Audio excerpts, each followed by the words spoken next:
Welcome back to English 4.0, the radio show. Let's go!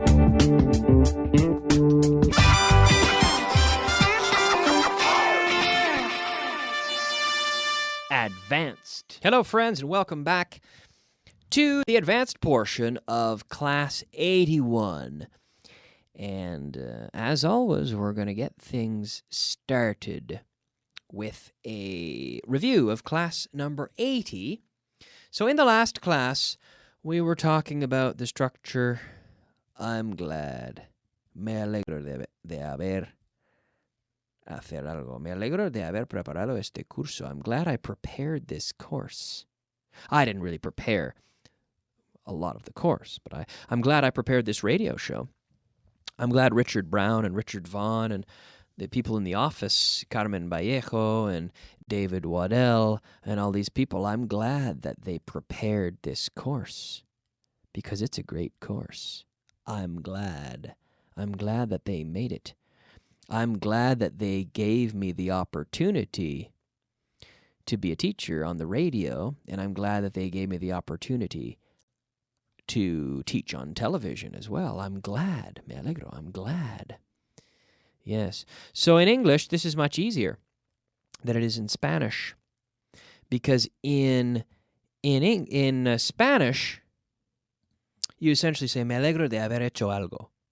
But in English, we simply say, me alegro hice algo. In the simple past, I'm glad I did it. I'm glad I did this. Yeah. I'm glad I came to Spain. I'm glad I didn't have to go to such a boring party. I'm glad I bought him a present. I'm glad he came. I'm glad I met her. I'm glad she was at the party. It was good. I'm glad. Yes, me alegro. I'm glad. I'm glad. So here, in the last class, I'd also talked about the pronunciation. And closing your mouth with the M, very important. I'm glad you're listening. So repeat after me, making sure that you're closing your mouth with the letter M. I'm glad you're listening. I'm glad you're listening. It's like there are sentences, well, using words that end in M. The problem is, in Spanish, you don't have any words that end in M. Como? Well, yeah, more or less. I mean, you have words from a Latin origin like memorandum that end in an M, but really in real Castellano, there are no words that end in M. So for some mysterious reason, that makes a lot of people think that it might as well just be an N, because that sound exists, which I find kind of strange. Why? Because something isn't common, they just decide to pronounce it differently, and for some reason think that would be correct. Like Spanish people say becan. They don't say Beckham. It's an M. It's like an M like Moncloa. It's Beckham. It's the M, which is the same as an M at the beginning of a word or the end of a word. It's an M, and you have to close your lips. So, but for some people, it's difficult. I don't really. It's something psychological, I suppose. But anyhow, I'm glad. So make sure you close your lips. But I can say sentences like, I'm in my mother's memory. I'm in my mother's memory. And I'm closing my lips every time. So say that with me. I'm in my mother's memory. I'm in. Now, I'm in. The second word, in. Well, I am. Technically two words contracted to one. So the third word, if you want to call it that, I'm in onto the I with the vowel sound. And as Layla often talks about on the television and in her classes in the Vaughn Master, she always teaches students to practice linking the sounds. So the consonant onto the vowel, I'm in. Every native speaker would say, I'm in. I'm in. I'm in my mother's memory. I'm in. No one would say, I'm in. We say, I'm in. We link it onto the consonant. I'm in my mother's memory. I'm in my mother's memory. And this is something that's interesting because while there's a great difference in pronunciation from Canada to England to New Zealand to Australia, to Ireland, to Scotland, to the US. There can be a great difference in pronunciation, but the way we link the sounds as native speakers is always the same. And we have here a word that ends in a consonant, I'm, and then the next word beginning with the I, I'm in my mother's memory. So say that with me, I'm in my mother's memory. I'm a slim animal. Slim, esbelto. Soy un animal esbelto. I'm a slim animal. I'm a slim animal. There you go. I'm in my mother's memory. Jim will pick them up at the ham and cheese shop.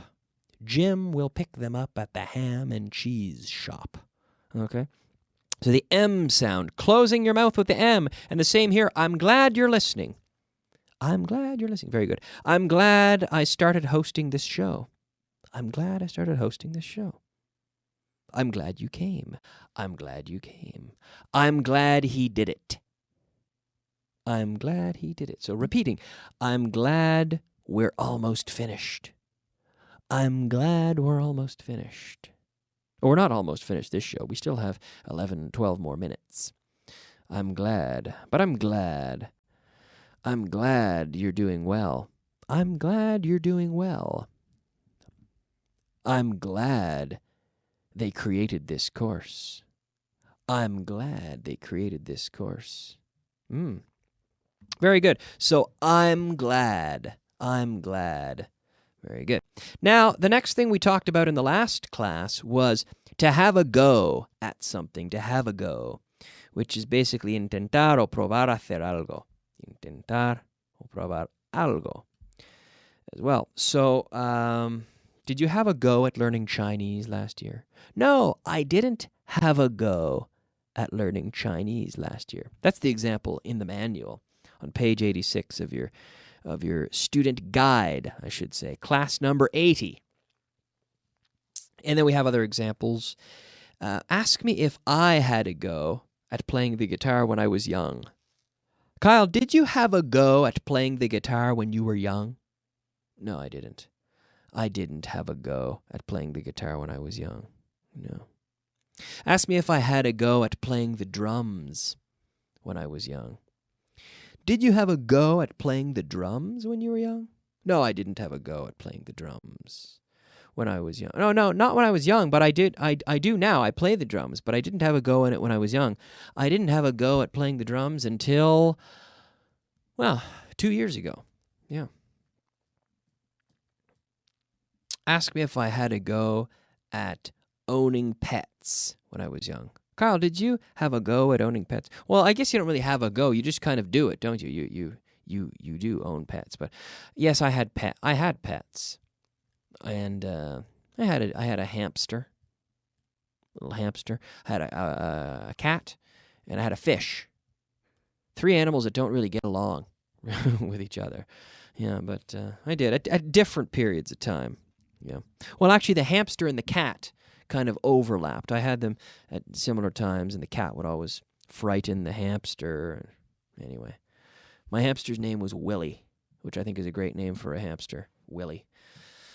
Yep. Yeah, my hamster was Willie, and my fish was Floyd, like Pink Floyd, but just Floyd.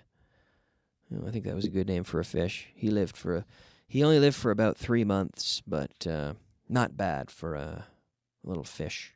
Yeah, he wasn't really. Yeah, he was small, but he was a good little fish. Anyhow, let's move on. Expression of the day. The expression of the day today is to keep something under your hat. Keep this under your hat. I'm going to tell you a secret here. I'm going to tell you a secret, but I want you to keep this under your hat. Basically, to keep something under your hat means to keep something secret. You don't want anyone to know yet. Okay? Keep this under your hat, but there's a rumor going around that there are going to be some new shows here on the radio. There's a rumor going around that there will be some new programs, maybe on the television as well, in a few months. But keep that under your hat. Keep it under your hat. Don't tell anyone. It's a secret. Now, this is just a grammatical example. I'm not making any statements really about any new programs anywhere yet, but who knows? Maybe. Who knows? But either way, keep it under your hat. Don't tell anyone. So to keep something under your hat, debajo de tu gorro, under your hat, is to keep it a secret. And that's our expression of the day. Good one. These are all ones that everybody knows. Native speakers know all these expressions. When I choose these expressions, I always find ones that are commonly used. These are not rare or strange expressions. These are ones that are commonly used. Native speakers will all know these expressions. I'm sure any native speaker will know the expression to keep it under one's hat. So it's a good one to know, right? All right. Now we have un montón de cosas que tenemos que hacer. We have a load of things that we have to do. Un montón, a load of things. Heaps of things. Loads of things. A ton of things to do. Heaps of things. Heaps is very Australian, I believe. I taught this section on the television. And I'll be on TV today teaching this. Heaps of, loads of, a ton of. And I remember when we recorded this, I think heaps, thinking about how I believe heaps of is quite, is very common in Australia. I hear a lot of Australian people say this, heaps of, a ton of, or tons of. Tonelada, a ton, is a bit more common in American English, probably in British English as well. Loads of is very common. Bill Gates has loads of money. Are there loads of people in Rio de Janeiro? These are all ways of saying un montón. Are there loads of people in Rio de Janeiro? Yes, there are loads of people in Rio. Does Bill Gates have oodles? O-O-D-L-E-S. A good one. Does Bill Gates have oodles of money? Yes, Bill Gates has oodles of money. Are there heaps of good teachers in Vaughan Systems? Yes, Kyle, there are heaps of good teachers in Vaughan Systems. Is there a bunch of great museums in Spain? Yes, there's a bunch of great museums in Spain. Are there loads of great football players in Spain? Yes, there are loads of great football players in Spain. Are there tons of popular rock bands in London? Yes, there are tons of popular rock bands in London. Tons of them, yes. So, a load of, or loads of, tons of, heaps of, okay, a ton of, or tons of, oodles of, a bunch of, bags of, we could say as well. Lots of ways to say un montón de. Okay, you can see this today on the television, and you can also see a little review of this. Well, we will review it on the radio tomorrow. It'll be reviewed on the TV tomorrow, like everything. Okay, very good. Let's move on to the vocabulary.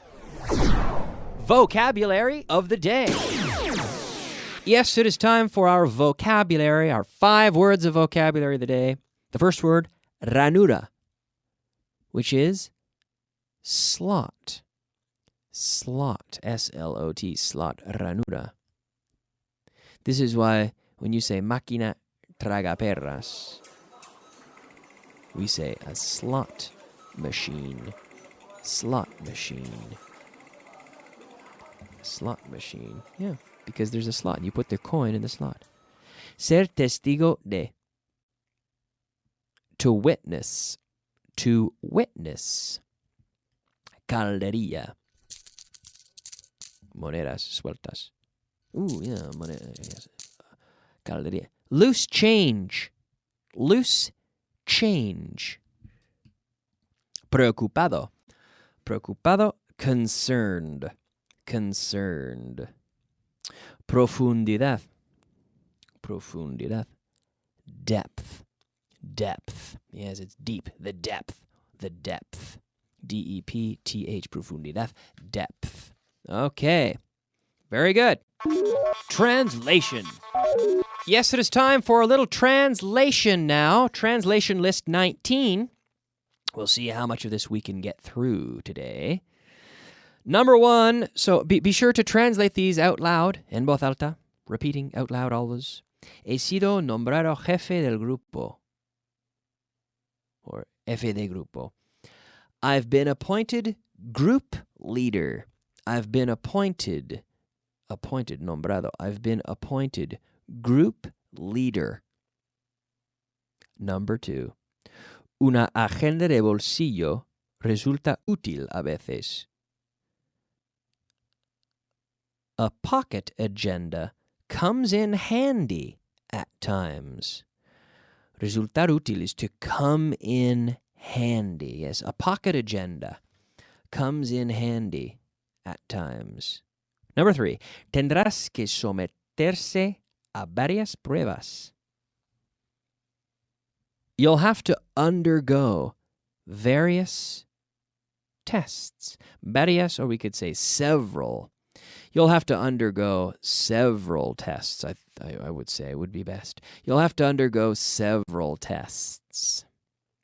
Number 4, quiero rematar las fechas lo antes posible. I want to nail down, nice phrasal verb, the dates. Lo antes posible, as soon as possible. I want to nail down the dates as soon as possible. Number 5, cuanto más anunciamos, más ingresos ganamos. The more we advertise, the more revenue we earn. The more we advertise, the more revenue we earn. Number 6, mientras tanto, investiga el otro asunto. In the meantime, mientras tanto, in the meantime, look into the other matter. In the meantime, look into the other matter. Number 7, tendrás éxito si no bajas la guardia. You'll succeed if you don't lower your guard. You'll succeed if you don't lower your guard. Very good.